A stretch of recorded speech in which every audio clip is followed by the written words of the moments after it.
C'est après un échange interactif et serein, ayant un grain d'espoir, en posant le pied sur le frein des revendications et mouvements de grève, que le ministre de tutelle, le capitaine de vaisseau, Loïc Mundumba-Ndinga, et l'intersyndical du ministère des Transports, de la Marine marchande et de la mer, après 2 semaines de tension, que les leaders syndicaux ont fait le compte rendu à la base ce lundi 29 juillet 2024.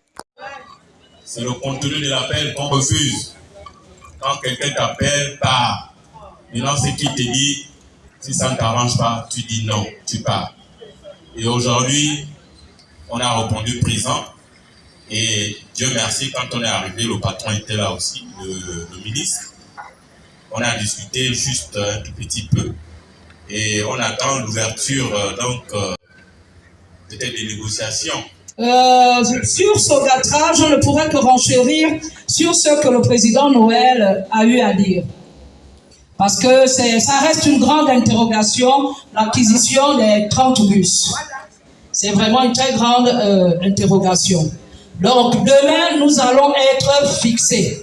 Comme le président vous l'a dit, nous allons être face à la direction générale. Cette même direction générale qui nous a toujours dit avoir les mains liées parce que il ne pouvait rien faire sans l'accord du ministre des Transports. Ça tombe bien.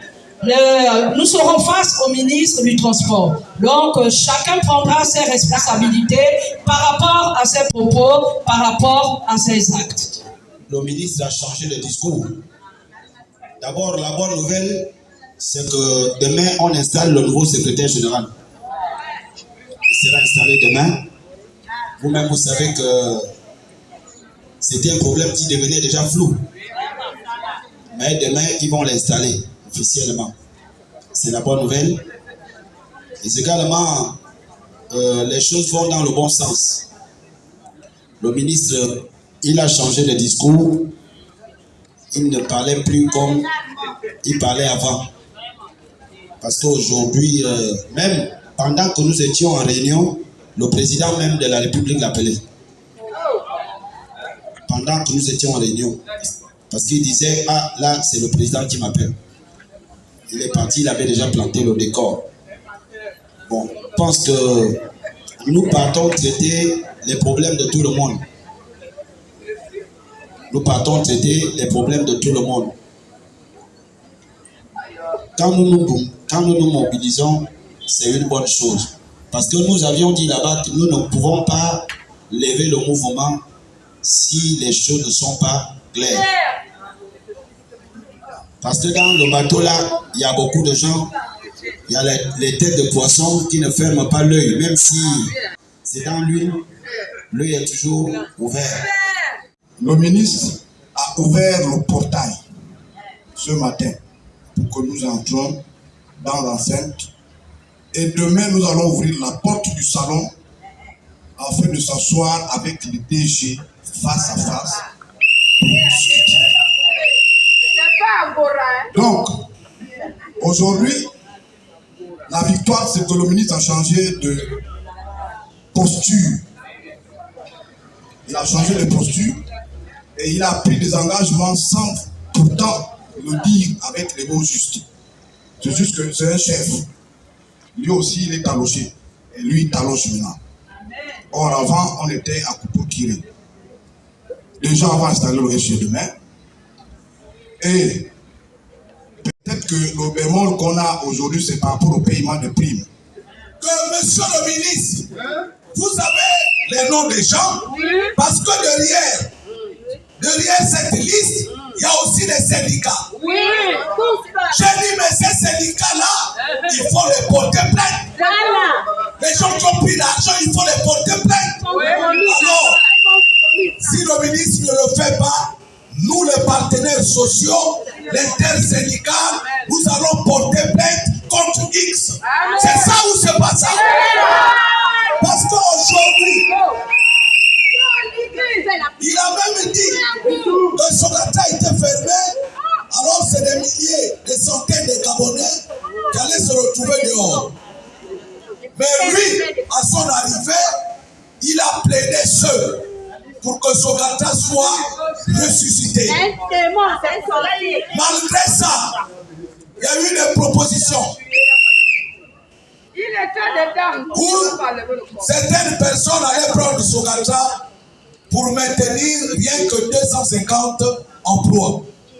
Mais lui, le ministre, il a dit non. Nous disons c'est une bonne chose. Tout ça c'est bien.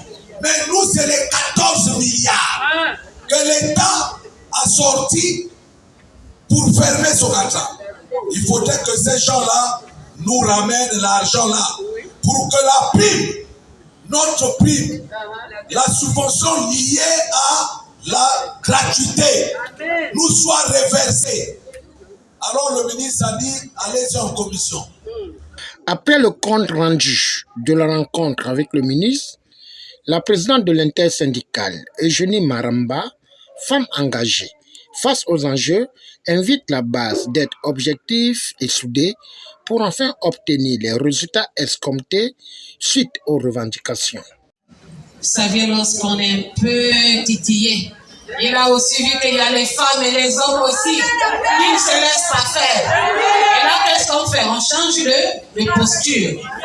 Eh bien, notre ministre a changé de posture. Parce qu'il a vu tout ce qu'on demande. Le CTI n'est pas venu pour priver les gens de leur... ce qu'ils ont déjà comme acquis.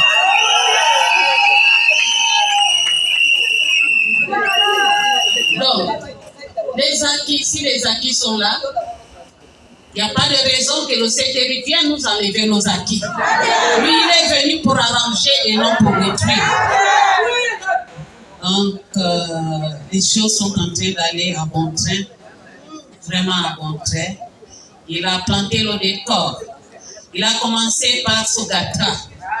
Il a expliqué, il a dit ceci. C'est vrai, la plus belle femme ne peut donner que ce qu'elle a. Mais pour Sogatra, concernant votre redevance de 900 millions, or on doit renforcer la capacité pour que l'entreprise continue à demeurer. Il va falloir qu'on achète 30 bus. Mais on ne se limite pas là à payer les 30 bus. On a aussi vu qu'on pouvait réparer 40 bus à moindre coût. Donc, ça veut dire que vous auriez 30 bus plus 40 bus arrangés. On va présenter un décor que nous devons suivre. Donc, demain, on va commencer en fait des préliminaires, c'est-à-dire les préalables. Nous avons posé des conditions. Donc, chaque entité a au moins 2 ou 3 préalables à résoudre. Avant, si ces 3 préalables ne sont pas résolus, alors nous ne pouvons pas aller déjà en négociation. Nous notons que mardi 30 juin 2024 sera un jour exceptionnel où l'intersyndicale et les directeurs généraux du secteur transport seront face au ministre Loïc Mundou Mandinga afin de mettre de l'eau dans le vin, signe du dernier virage.